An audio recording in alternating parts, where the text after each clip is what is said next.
Salut à toi, c'est Robin, bienvenue dans cette nouvelle vidéo où nous allons voir aujourd'hui les 5 signes d'un entrepreneur à succès. Donc c'est 5 signes selon notre retour d'expérience avec mon associé et moi-même. Et donc du coup, je pense qu'il y a d'autres, évidemment, il y a d'autres signes qui pourront montrer et qui vous donneront la tendance que vous êtes sur la bonne voie. Mais en tout cas, on voulait vous partager, selon nous, les 5 signes d'un entrepreneur à succès. Donc avant de commencer, n'oublie pas de t'abonner à la chaîne YouTube en cliquant sur s'abonner et à cliquer sur la petite cloche pour recevoir les notifications. Comme ça, tu auras du lourd qui va arriver plusieurs fois par semaine et on est parti, let's go!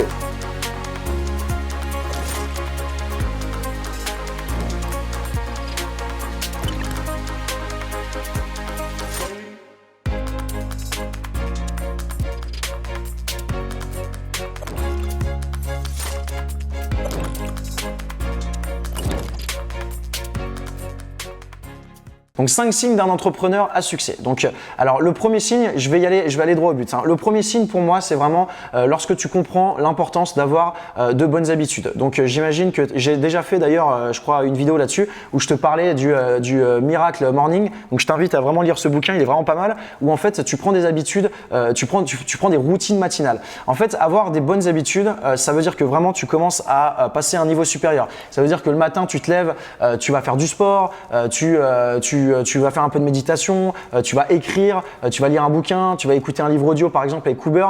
Et si vraiment ça, tu arrives à garder une certaine rigueur sur le long terme, et ben c'est déjà un super bon signe parce que tu vas voir que tu vas énormément progresser personnellement et donc professionnellement. La puissance des habitudes et la puissance des routines, si c'est des bonnes routines, je te le dis littéralement, ça va changer ta vie. Moi, je suis pas du tout rigoureux dans la vie, donc les seules habitudes que j'ai réussi à avoir, c'est faire du sport. J'arrive à faire, on va dire, entre un quart d'heure et une demi-heure de sport à peu près tous les jours, sauf quand je me mets des caisses. Là, du coup, le lendemain, c'est un peu plus compliqué. Ça m'arrive de me mettre des petites mines. Mais du coup, là, le lendemain, c'est plus compliqué. Mais sinon, je fais ça 5 fois par semaine, ça tient le coup. Après, une autre habitude, c'est que j'essaie de bien manger. Parce que tu sais que tu es ce que tu manges. Donc là, j'essaie vraiment de faire attention à ce que je bouffe. Également, une habitude, mais ça, j'y arrive pas trop. J'essaie vraiment de lire un maximum, mais je suis pas trop lecture. Je préfère écouter des résumés audio, etc. ou lire des résumés. Mais voilà, j'essaie de me forcer un petit peu. Après, une autre habitude, Hamza, qu'est-ce qu'on a comme autre habitude qui est pas mal? T'as le sport, bien manger. Ouais, le sport, bien manger. Ouais, bien dormir. Le sommeil. Ouais, le sommeil, une habitude aussi importante, effectivement, c'est arrêter de se coucher genre à 2-3 heures du mat et à être comme un malade à scroller comme un débile son téléphone sur Facebook. C'est sorti l'alcool. Aussi les sorties, essayer une bonne habitude, essayer de réduire les sorties. Bon, après tu peux sortir, mais essayer quand même de réduire ta consommation d'alcool. Donc je sais pas si c'est un peu ton cas, mais on va dire que voilà, franchement, si tu te mets des grosses caisses, genre plusieurs fois par semaine, en termes de productivité et d'efficience, ça va être compliqué. Après, tu peux sortir de manière modérée. Moi, je te cache pas que j'ai un peu de mal. Voilà, ça quand je sors, généralement, j'aime bien m'amuser et bien, mais du coup, voilà, j'essaie de me structurer à ce niveau-là. Donc l'importance d'avoir de bonnes habitudes. Donc moi, vraiment les meilleures bonnes habitudes que j'ai, clairement, c'est ma qualité de sommeil. Je me couche tôt. Par contre, je me lève pas tôt. Je te cache pas que je suis un lève-tard. Je me lève plus genre à 9h minimum, un truc comme ça. Par contre, je fais du sport. Je fais vraiment attention à ce que je bouffe. Je fais vraiment aussi attention à la quantité de nourriture que je bouffe. J'essaie de pas trop manger non plus parce que c'est hyper fatigant de trop manger et du coup on sent beaucoup mieux, je trouve, quand on mange vraiment la quantité exacte, la quantité juste, et du coup réduire les sorties, réduire l'alcool et le sport. Ouais, le sport, ça fait vraiment du bien, et puis la lecture, les coubeurs, etc.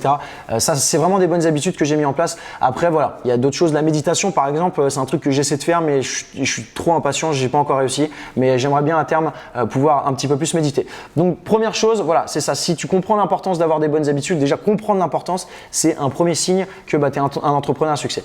La deuxième chose, c'est que tu sens que ton mindset évolue. Ça veut dire quoi que tu sens que ton mindset évolue? En fait, c'est que tu sens que tu es capable de capter des opportunités qu'avant tu n'étais pas capable. Ça veut dire que ta vision du monde commence à changer. Ça veut dire que tu commences à prendre confiance en toi, tu commences à prendre conscience de ta valeur et de ce que tu peux faire et faire, tout simplement. J'allais dire faire ou ne pas faire, non. Tu commences à prendre conscience de ce que tu peux faire et ce que tu peux faire. Et donc ça, c'est ton mindset qui évolue. Et donc du coup, ton mindset, comment il fait pour évoluer? Ça, c'est en rencontrant des personnes inspirantes, c'est en étant dans un cercle, donc en allant à des séminaires, en te faisant coacher, en allant à des masterminds, en faisant du networking, en rencontrant vraiment des entrepreneurs, en échangeant. Et là, du coup, tu vas voir que ton mindset évolue. Et du coup, à partir du moment où tu prends vraiment cette conscience que ton mindset mindset a évolué, c'est-à-dire que ta vision de la vie est complètement différente. Par exemple, moi, ma vision de la vie et mon mindset, c'est pas le même il y a 5 ans et aujourd'hui, c'est clair et net. Il y a 5 ans, j'étais dans un 15 mètres carrés, j'étais en master 1 d'école de commerce, je savais ce que je voulais, j'avais déjà de l'ambition dans la vie, mais là maintenant, je suis pas dans un 15 mètres carrés, je suis dans un penthouse au 25e étage avec vue sur tout Barcelone et vue sur toute la mer de 150 mètres carrés. Tu peux te douter que forcément mon mindset et ma vision de la vie a évolué et surtout voilà, et ça va continuer à évoluer. Donc quand tu prends conscience de ça, déjà c'est quand même assez intéressant. Troisième chose, tu comprends la valeur du temps et tu prends conscience de la valeur du temps. C'est super important parce que quand tu commences à entreprendre, généralement tu vas échanger ton temps contre de l'argent. Et en fait, à un moment, quand tu passes des certains niveaux, des certaines étapes, step by step, tu vas prendre conscience qu'en fait tu n'as plus trop envie d'échanger ton temps contre de l'argent et que tu as envie de fonctionner sous terme d'efficience. C'est la prochaine étape, je t'en parlerai tout à l'heure. Mais du coup, l'idée ensuite, quand tu te développes en tant qu'entrepreneur, ça va plutôt être de créer et de mettre en place des systèmes automatisés ou avoir des équipes qui vont travailler pour toi. Je t'invite à lire le livre Père riche, Père pauvre de Robert Kiyosaki et tu verras, il explique ça très bien. Mais en fait, si vraiment tu veux atteindre des niveaux de haut succès en tant qu'entrepreneur, au début tu peux le faire, mais il ne faut pas échanger ton temps contre de l'argent.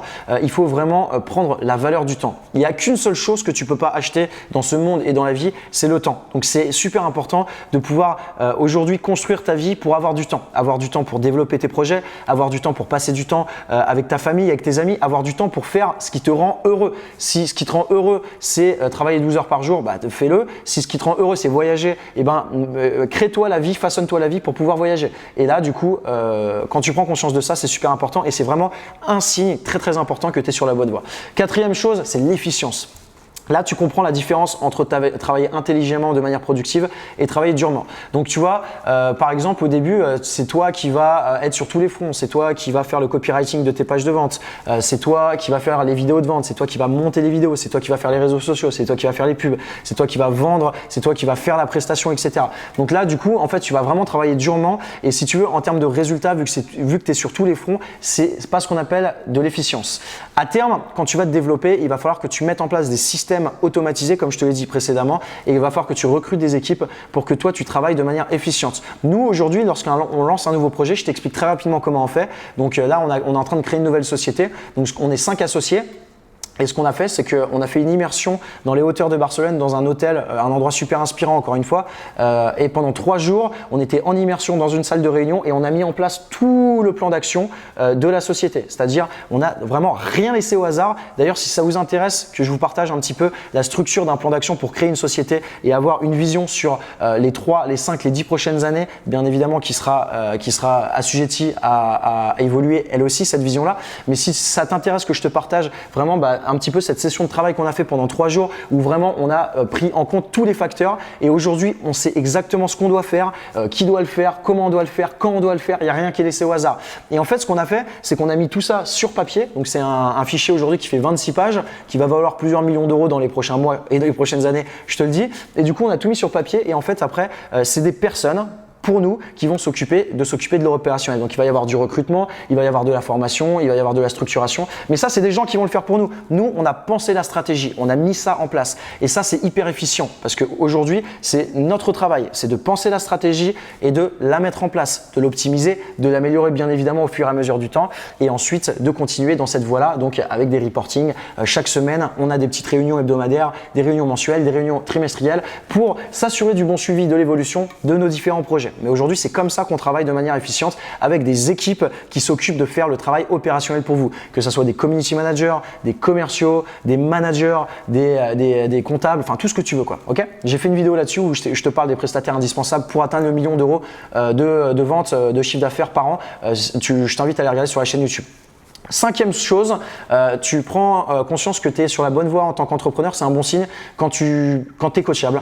En fait, il y en a plein qui se disent pas coachables parce que ils pensent tout savoir, parce que ils ont déjà tout, ils ont la science infuse, la science exacte. Non.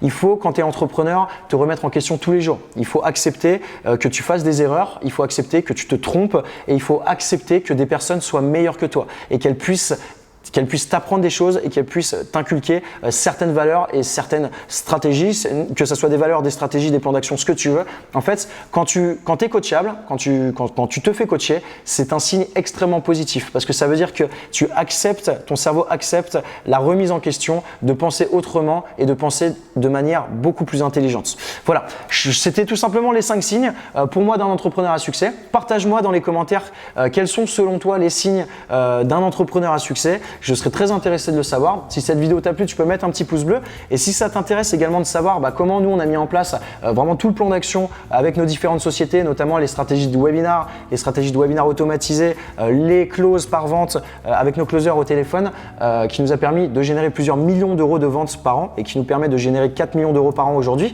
et je t'ai préparé une petite formation. Si tu veux la télécharger, tu cliques sur le lien dans la description ou sur la vignette qui apparaît à l'écran. Moi, je te souhaite une bonne journée. Je te dis à bientôt. Salut!